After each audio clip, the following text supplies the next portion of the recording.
Good evening, everyone. Welcome to the kickoff event for this year's High School Literary Festival. This introduction was written in collaboration with our classmates Chrissy Aaron and Javi Brouillard, who unfortunately couldn't be here tonight, but still wanted to give a warm welcome to Mr. Kimura. Aaron Caycedo-Kimura is a writer and visual artist who earned his MFA in creative writing from Boston University.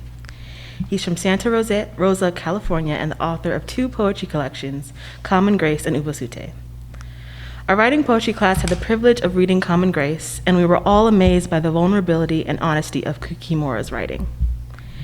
His honors include a MacDowell Fellowship and Robert Pinsky Global Fellowship in Poetry, and he's currently serving as a member of the Slappering Hole Press Advisory Committee. He has paintings that have appeared in galleries all around Connecticut, like Chester Gallery, the John Slade Eli House, and the Westport's Arts Center. Javi also wanted to mention that alongside Common Grace, Kimura has created a variety of works, such as his book, Upasate, and his many, many poems published in various magazines. Alongside his writing, he has also created a myriad of paintings focusing on still lifes and landscapes in a signature textured style. He is also the author and illustrator of Text, Don't Call, an illustrated guide to introverted life, a very poignant cartoon explaining the ins and outs of being an introvert in an extroverted world, something Javi can completely understand as they are an introvert themselves. Many have praised Kimura's ability to paint vivid, concrete images, both on the page and the canvas.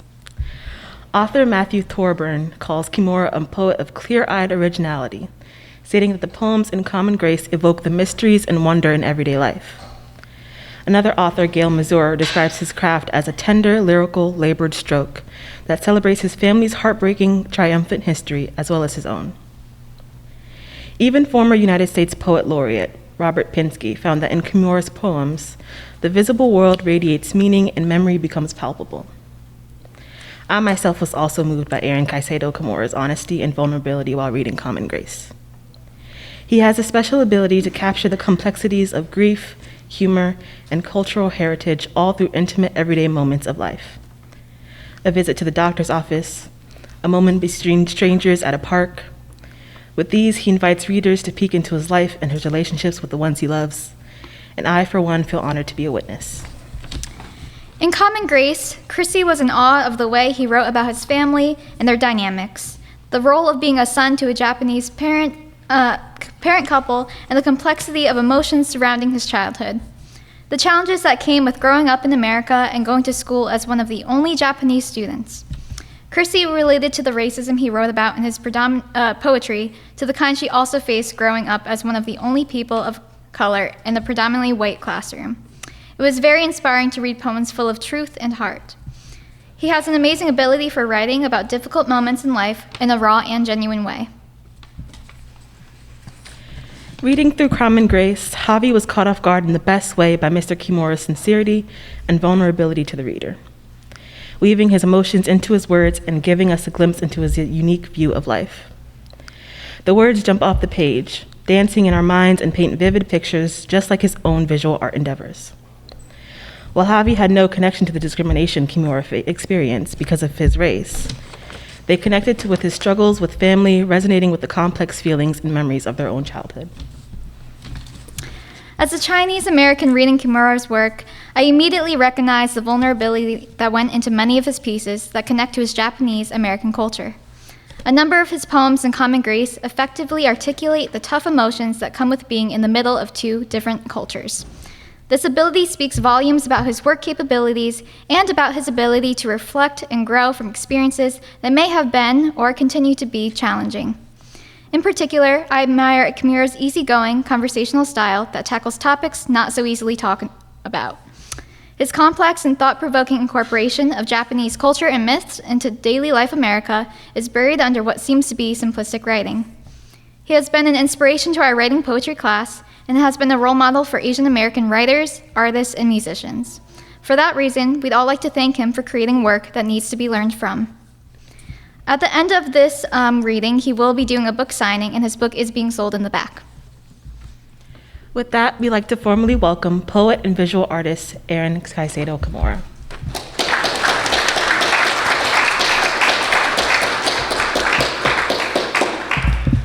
Wow, I'm a little choked up there. Thank you so much for that. That was beautiful. Wow. And thank you, everyone, for coming out tonight. What a great crowd. And Dan, thank you for having me tonight. Thank you for inviting me to read. I'm very happy and honored to be here tonight. I'm going to be reading from Common Grace. I'm going to read 15 poems. This book is divided into 3 sections, so I'm going to be reading 5 poems from each section. And the first poem I'm going to read is the first poem in the book, and it'll give you a little insight into where I come from, my family background. It might date me a little, as most of these poems do. And this poem is entitled Family Anthem. I walk into the garage from side door sunlight, ELO on my Walkman. My eyes dissolve the darkness to discover my parents locked in a slow dance embrace, whispering to each other like lovers. But my parents aren't lovers. They're Japanese. Never kiss, hold hands, say, I love you, not even to me. Once I asked Mom if she loved me. She replied, my mother and father never said it, but I knew they did. My parents hear my shuffle, separate like guilty teenagers. She escapes into the house, he into the Ford, opens the garage door. I fumble, forget what I was looking for, but all afternoon replay that dissonant chord. It's funny, while I was reading that poem, I see some books out there that are open. That's always a little more pressure for me, that I don't mess up here. Okay, here we go. So the next few poems I'm going to read are about my painting life. I'm also a painter, as was mentioned before. But these poems could also be read as ars poetica because they're very apropos to my poetry, my writing life as well. And this next poem, page 8, is entitled On Plein Air at Silver Sands State Park. And en plein air is just a term that means as a painter, you take your portable easel out into the open air and you paint the landscape in front of you. En plein air at Silver Sands State Park. I block in the lights and darks of a cottonwood grove that looks like a moldy muffin floating on my canvas. The flies and wetland whiff of rotten egg will keep me from staying much longer. As I use the last dab of sap green on my palette, a woman walking a black lab stops to look. She tilts her head, nods. Do you remember Bob Ross? She loved his happy trees, how he made them so easy with the edge of his brush. She yanks her dog from sniffing my easel's leg. Come on, boy. Leaves me to my landscape. I end up staying all morning, struggling with my trees, trying to make art with each labored stroke. I don't go painting en plein air anymore because it's a guarantee that someone's going to stop and talk to you about Bob Ross. No, don't get me wrong. I love Bob Ross, but I'm such a huge introvert that I'd rather just be left alone.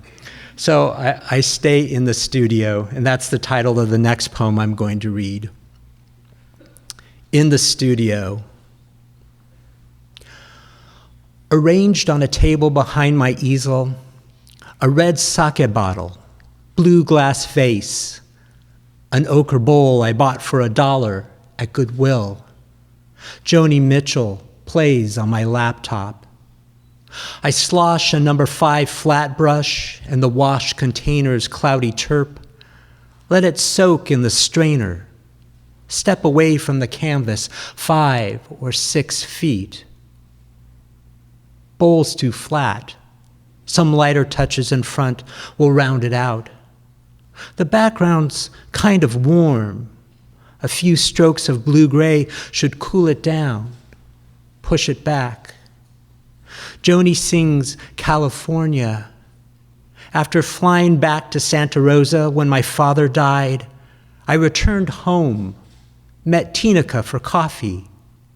She'd show my work if I didn't drip and spatter. For a while, I painted to please her, then canceled my show, let my brushes harden, my palette crust. Back at the easel, I grab a tube of ultramarine, squeeze a dab on my palette, slather in some vermilion, ochre, titanium white. Joni takes me back to junior high. I'd lose myself in study hall, scribbling and sketching all over the book covers I made from brown paper bags.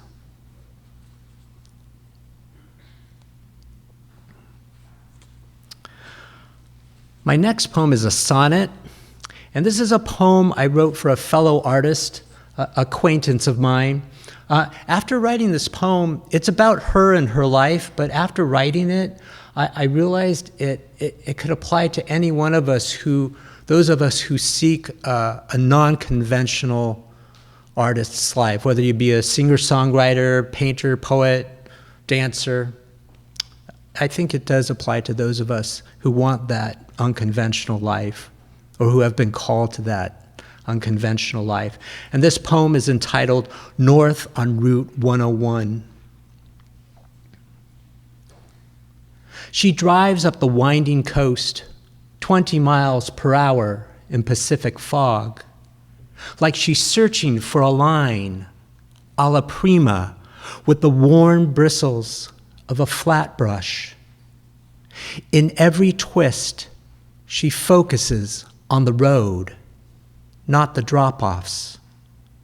The fog dissipates, swatches of wild rye, reed grass and sky spread across the windshield. Back on the other coast, dishes, pots, pans, a job, most of her clothes. Tonight, she'll sleep near the foot of Mount St. Helens, wake up to a sun eruption of Hansa yellow and cadmium orange. She'll sketch a stream tumbling toward her over a fallen cedar, a sprinkling of pastel dust in her lap.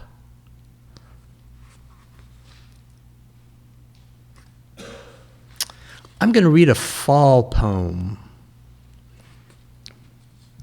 For those of you following along, I'm going back in a couple pages on page 12, and this is called Sunflowers. Last to arrive, they tower 8 feet in the garden, like reapers come to survey their work. They bow their monocular heads, giving thanks for today's rain.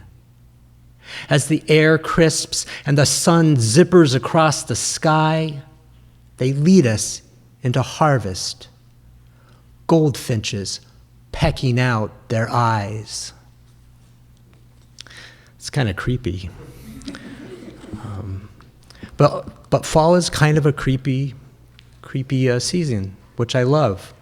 It's my favorite season. You know what? I lied. I'm not going to read 15 poems. I'm going to read 16 poems. I'm going to slip in a one-line poem here. I have a number of one-liners throughout the book just to give the reader a little surprise when they turn the page. And this one will work nicely as a segue into the second section of the book. This one-line poem is entitled Dying. Dying. Unrehearsed, you walk on stage. Only the dead clap.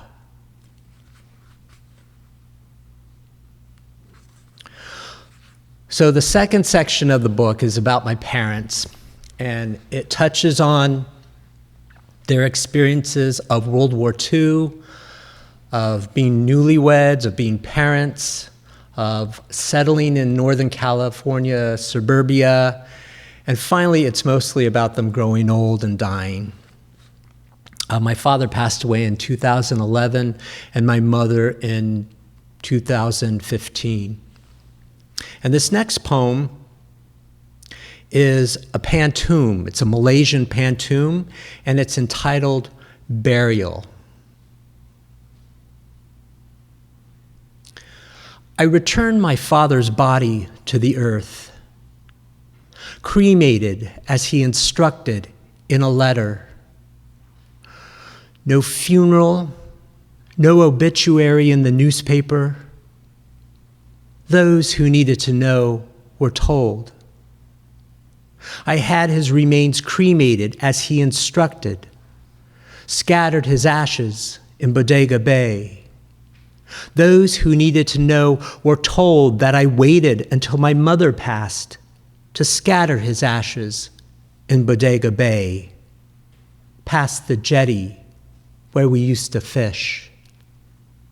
I waited until my mother passed, poured out their dust together, past the jetty where we used to fish, from the deck of the Miss Anita, seagulls calling overhead.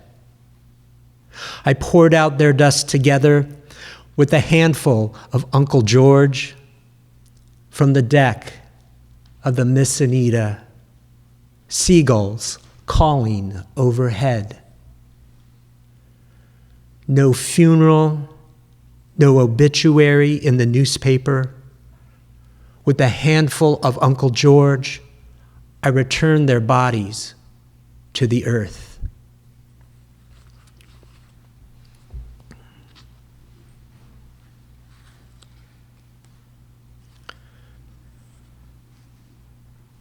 My next poem is about when my parents were newlyweds, before my sister and I came along. It's so weird to think that your parents had a life before you were born. Yeah, I have my sister, she's older, so she came first and then I came next. But as far as I'm concerned, their life started when I was born. When I consider all the things that my parents had been through, it just makes me appreciate them even more. This is called The Hardest Part. The fire truck siren downstairs raided the air of my mother's dreams. She'd scream in her sleep, my father told me, even after we married. More than a decade past the Second World War, for him, American concentration camps, for her, the firebombing of Tokyo. They moved into a San Francisco apartment that rented to Japs, a one-bedroom walk-up above the Post Street fire station. They painted their bathroom black. It was in style then. Shelved books, unboxed a new rice cooker, watered a shrub of Japanese maple, potted for their future garden. When the station got a call in the middle of the night, the rumble of the overhead door crumbled into the wreck that was once her home. Swirling lights flashed ancient trees into flames through the thin silk curtains of her eyelids. No warning, no drill, no cover. My father stilled her body, his broad hand on her shoulder or hip, as they lay in the dark listening to the slowing of her breath. The hardest part of those nights, he said, was waiting, sometimes hours, for the truck and the men to come back.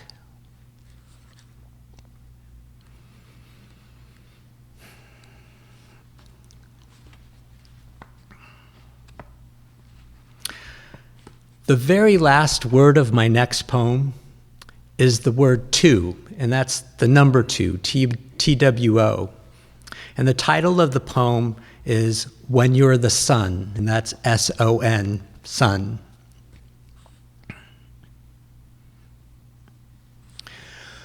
When you're the son, it doesn't matter if you're the youngest. Call the hospice nurse to the house to pronounce your father dead. Close the bedroom door. Give your mother the privacy she needs to tell him he left too soon. When the nurse phones the funeral home, ask your sister to take your mother to his garden to grieve with the ginkgo, pine, and pin oak. Don't let her see the dark-suited men, the gurney, the body bag. Try not to feel bad that your father's wearing only a diaper. As he's wheeled out his front door, loaded into the back of a hearse, don't think about the neighbors watching. Keep moving. Break down the hospital bed, the one delivered this morning, so your mother won't have to smell it. Finally, forgive yourself for lifting him into that bed, crushing his lungs, ending him an hour sooner, maybe 2. Ooh, some of these poems are really hard to read. I have a little trick. When I'm reading these kinds of poems, I pretend I'm reading somebody else's poems.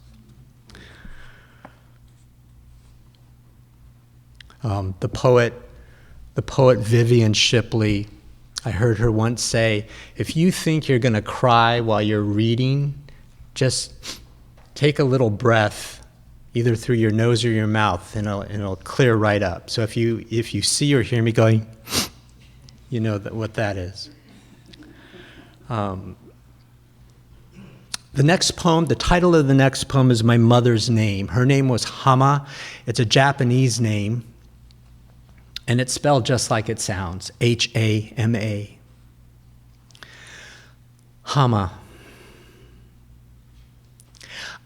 I ease a pen into the curl of Mom's hand, ask her to sign a check. She sits on the edge of her bed, barely lucid, slowly forms H,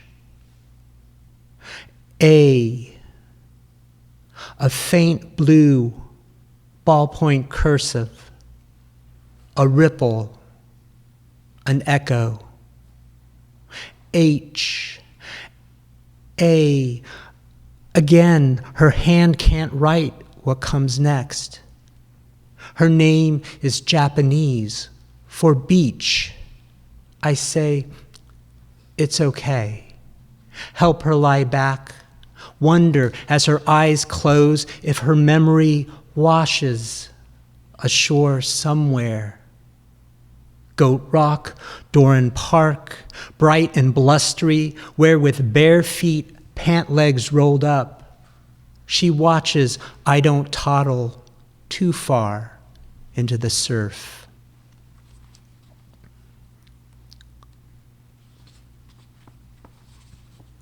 My next poem is also about my mother, and this poem is entitled Afternoon Infusion.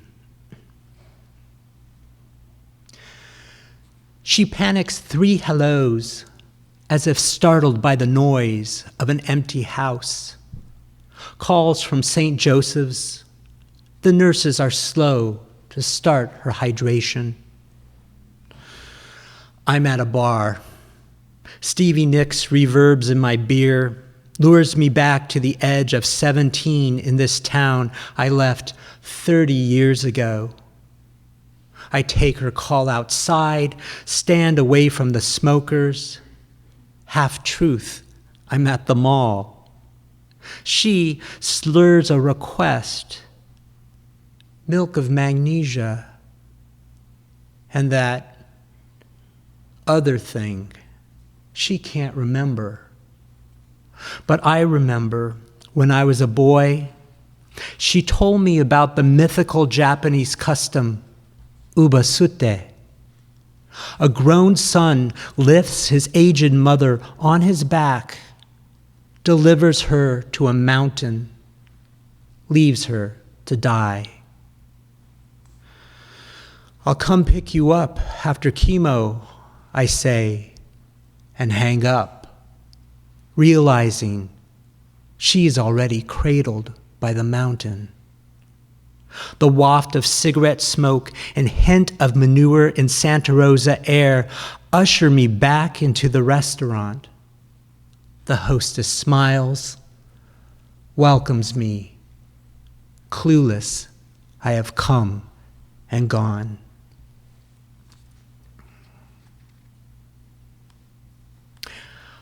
I'm going to move on to the third section of the book. And this section of the book is about my wife, Louisa, who is also a poet. And it's about our relationship and about the life we've built together. And this poem is entitled 5 Minutes on High. Louisa stabs the taut cellophane on a tray of frozen palak paneer. Pop, pop, pop, pop, 10 to 12 times with a boning knife, even though the package says 2 to 3. I think of Psycho, the screeching violins, and Louisa as Norman Bates in Maternal Drag. Everyone's haunted by something. She puts our dinner in the microwave, punches in 5 minutes on high. Over the oven's drone, she tells me a man grabbed her in the stairwell of her apartment building when she was 7, clamped his hand over her face. Unable to breathe, she bit his finger, blood salting her lips before her mom heard her scream and came out the door. The man ran, but was caught weeks later with another girl, a scalpel in his pocket. Neighborhood dads tried throwing him off a roof before the cops came. 05, 04, 03, Louisa removes the tray before the microwave beeps. She rips back the perforated film, releases the steamy aroma of spinach, turmeric, garam masala. She can't watch Indiana Jones drown in my video game or look at those faceless willow tree figurines in Hallmark stores. She doesn't even like when frozen food can't breathe.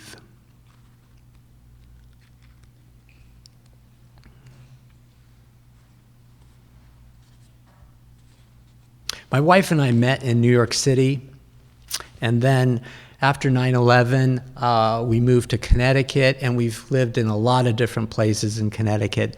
But the first place we lived in was Norwalk. And so this is a Norwalk poem, and the title of this poem is Migration. Migration. Our neighbor Trey leans back on his black Audi coupe. Sweet talks this week's girl outside our bedroom window. I try not to wake the curtains, reverse peeping through a narrow slit. My building, a 2-story row of apartments, faces another in the complex, forming a driveway, blacktop leading to the dumpsters.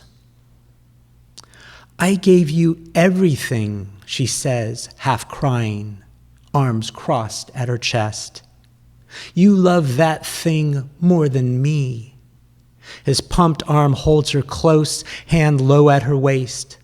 In the other, a silver-plated handgun.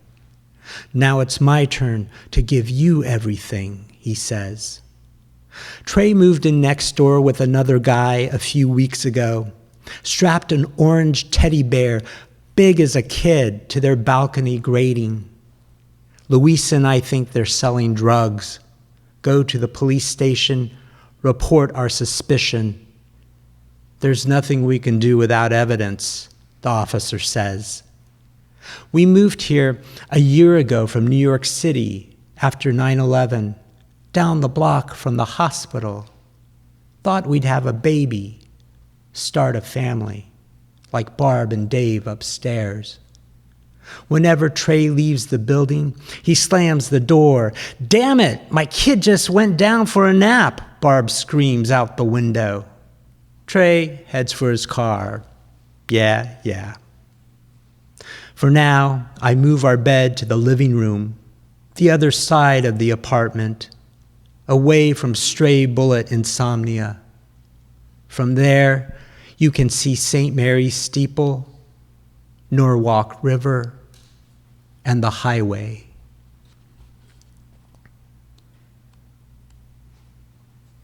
I have 3 more poems I'd like to share with you. I think I'm going to read the title poem from the book, Common Grace. And this poem is in the form of a haibun, which is a Japanese form, which is basically a prose poem undergirded with a haiku.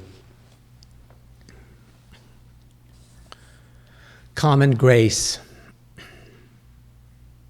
In the rush of autumn wind, a student reads Chaucer on the banks of the Charles. Her morning desk, a sunlit bench with notebooks, blue water bottle, a Ziploc bag of wheat thins. An old woman with a metal cane limps to the bench, scrunching amber leaves underfoot. She liberates a surge of Ukrainian as if she never left her country. Family, friends, war zones. The student collects her things to one side, stretches a tiny smile. No eye contact. Returns to 95 pages due tomorrow. The woman continues her Slavic monologue, pulling a gray sweater from the canvas bag. Surrendering to the disruption, now an armhole struggle, the student helps the woman with gentle tugging and smoothing. An accented thank you, a closed book on the bench. They exhale with the wind and watch a crew team glide across the water. Sweeping oars, geese float in formation across cyan sky.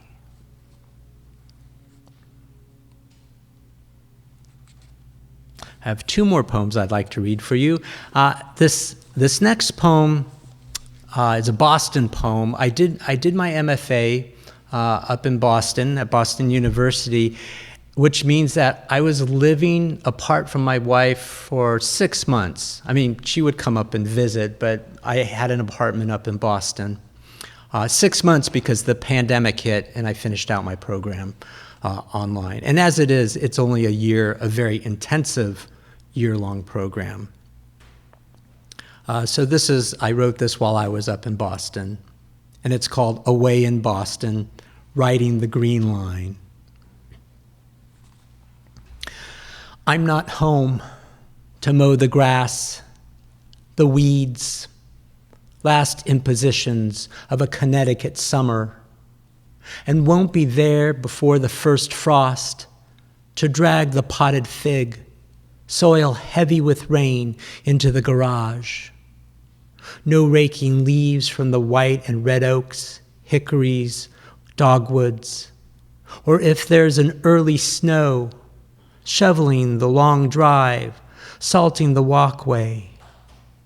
Now she'll gather kindling by herself, open the flue, build the fires, and at dusk, watch the wild turkeys flap, squawk, one by one, to roost in the safety of our backyard branches.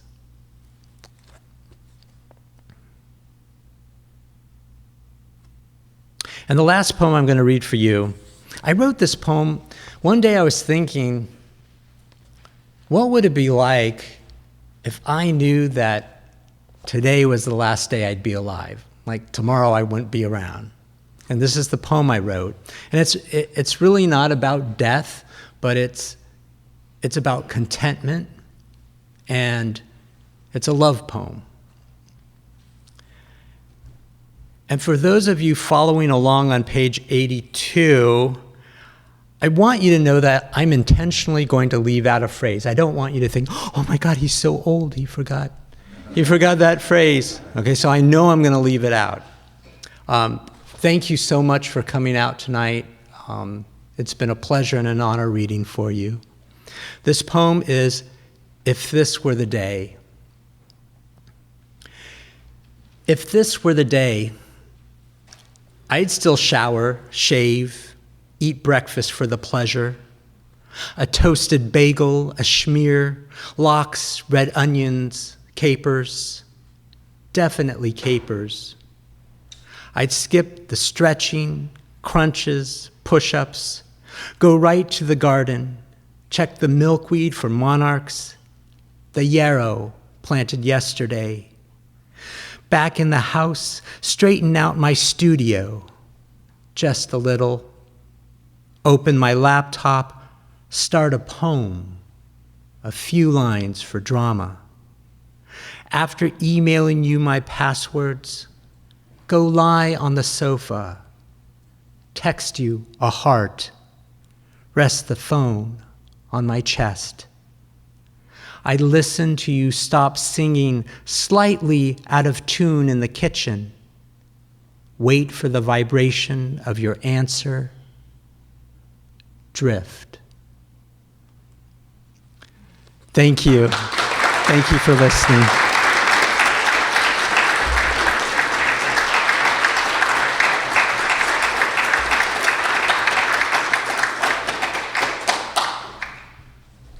Thank you so much. Does anyone have any questions?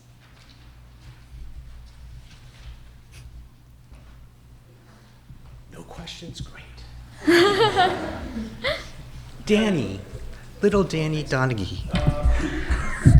We talk a lot in class about the relationship between visual art and written art. And as someone who is so good at both, could you talk about that relationship and how it manifests itself in both forms? Sure.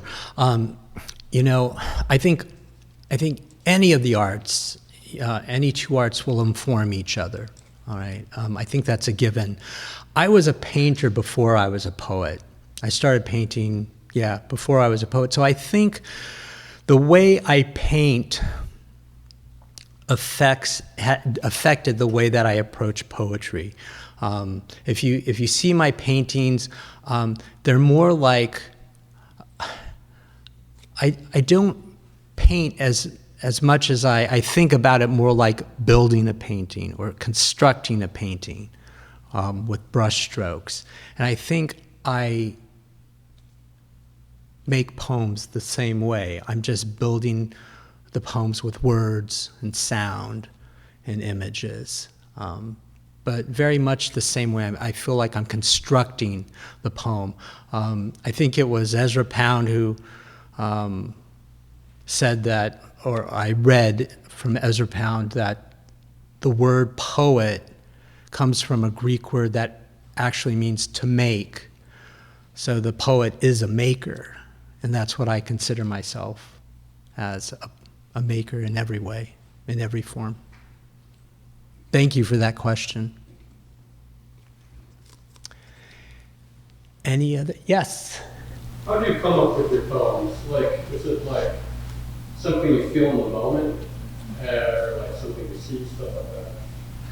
Yes and yes. Thank you for that question. Yeah, the question is, how do you come up with your poems? Who knows where a poem comes from? I think most of my poems, I'll say most of my poems are memories or things that people have told me, things my parents have told me. I write a lot about them, and now I'm writing a lot about my grandparents. And I didn't know my grandparents, so I'm just basing it off of what my parents told me about them. And, I'm not writing biography or memoir, so if I'm unclear, about a certain thing, I just make it up. You know, it's a piece of art. You know, a poem is like a painting. It's a piece of art. If you go out to paint a landscape and there's this tree right in the way, you don't paint it. You know, you take it out or you move it over here. You know, same with poetry. You know, if there's no red teapot on the table, but the poem would work so much better if there were a red teapot on the table. You put it in there. I'm getting off topic of your question, but yeah. So memories, also things that happen to me on a daily basis. One time I was in Costco, and I was pulling around to go to the checkout, and this old man took his cart and rammed my cart. Wrote a poem about it. You know, you can't pass that up. You know. Thank you. Any other questions? Yes. Thank you for the most wonderful reading. Thank you. Rilke, in letters to a young poet, talked about the importance of solitude. And he said that solitude is the element in which fiction, poetry is made. And he talks about love, about falling in love, growing in love. And he said love can stand in the way if you don't approach it the right way. So being married, how does that affect your writing? To write, do you need to be alone? Do you have to shut out all your friends, even your beloved? Great question, especially because my wife is also a poet. Big advantage. You know, we don't have any children, unfortunately, so it's just the two of us in the house, and it's kind of funny. I have my office, my studio, painting studio downstairs, and she has her office upstairs, and even though it's just the two of us in the house, she'll close her door, you know? We need that. We need to feel like we're together, but in solitude, right? Separate, so we can work. But the advantage is that we've got a reader, our first reader, who lives at home with us, you know? So it really works out super well. You always need a second or third set of eyes on your work. It somehow works. Yeah, so we're alone, and then when we need to come together and, you know, critique each other's work, read each other's work. Yeah, it works well. Thank you. Yes? Piggybacking off of that question, what is Louisa's favorite poem? What is Louisa's? I don't think she's read my book yet. I don't think so. I mean, she knows all the poems. I don't think she's just like read through the book. I don't know what her favorite one is. That's an interesting question.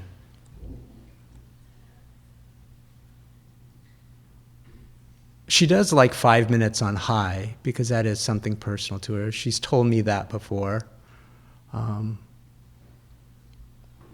Yeah, I'm going to ask her. But my wife isn't here because she's down in North Carolina visiting her brother, doing research for a book she's working on. He has all these family papers, and she's going through those. And she planned that trip a long time ago. But I am going to ask her. Thank you. Hello.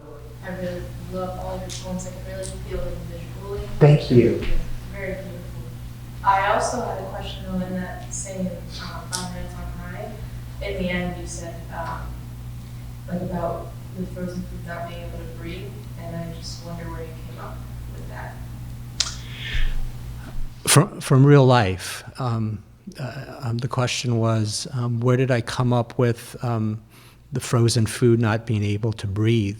I was just watching my wife one night making Trader Joe's palak paneer in the microwave, and she was like taking this knife and stabbing, it just says punctured two to three times, and she's like going to town on it. And I'm going, wow, I wonder what that's all about. And then I started thinking, yeah, she really has this thing about suffocating. And I just kind of put those two things together. And she knows that poem and she hasn't denied it, so thank you. Yes? You guys decide. How did you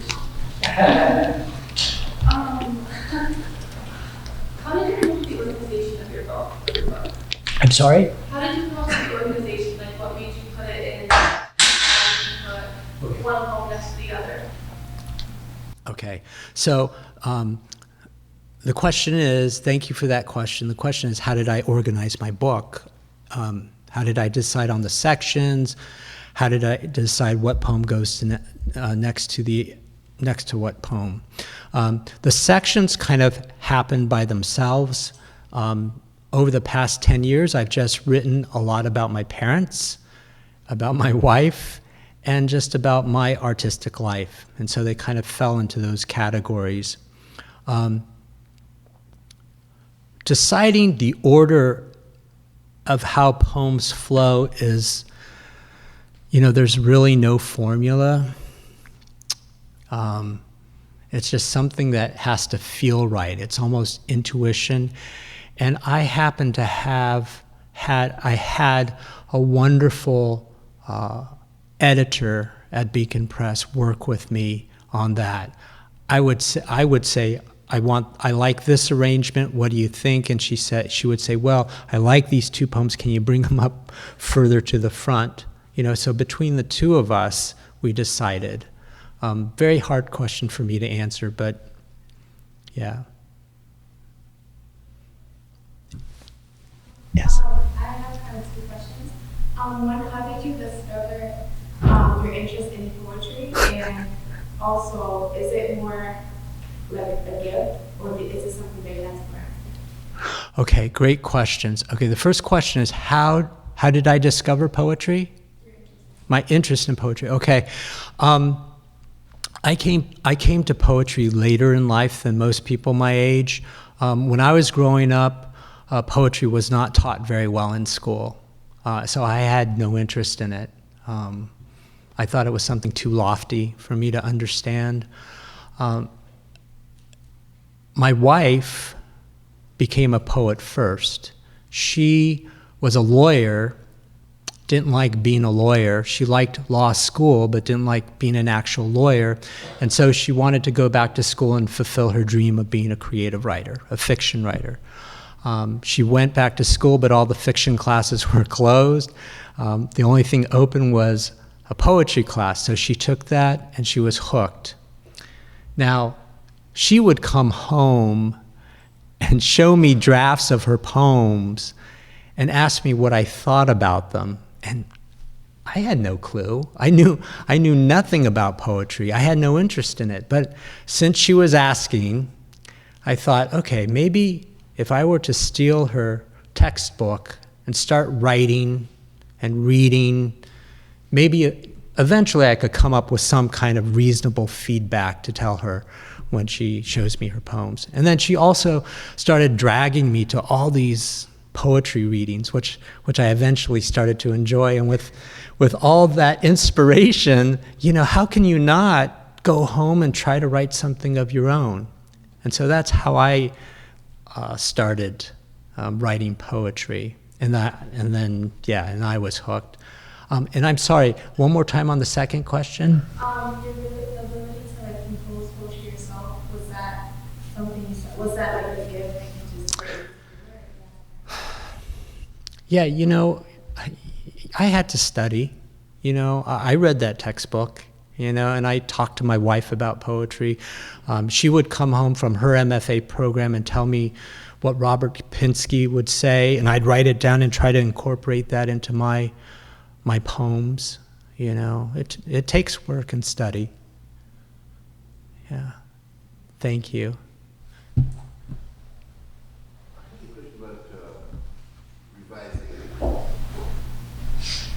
As a writer myself, when I just finished the first part of a novel, when I write a section of a chapter, for example, I feel this urge to read it to someone. You talked about having another set of eyes on what you read. I would say I need a set of ears to hear. Yeah. But when somebody who reads, someone who reads what you've written, doesn't like it, and tells you, I don't like it, how do you take it?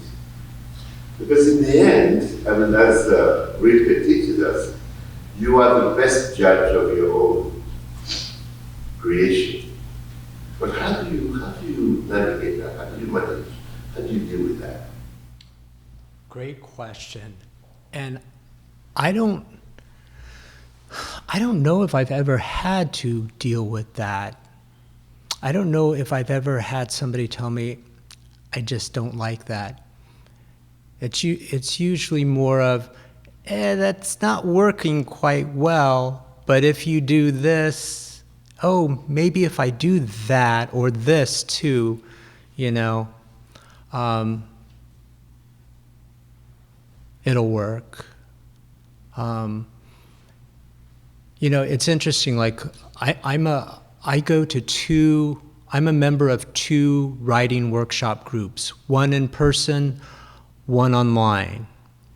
And you will always get opposing views, about something. So it's like, okay, what do you do? One half of the room says this, one half of the room says that. Yeah, you have to always go with your gut because it's your work and it's your creation. You're the one who has to live with it and, be happy with it. So, thank you. Thank you. Thanks, everyone.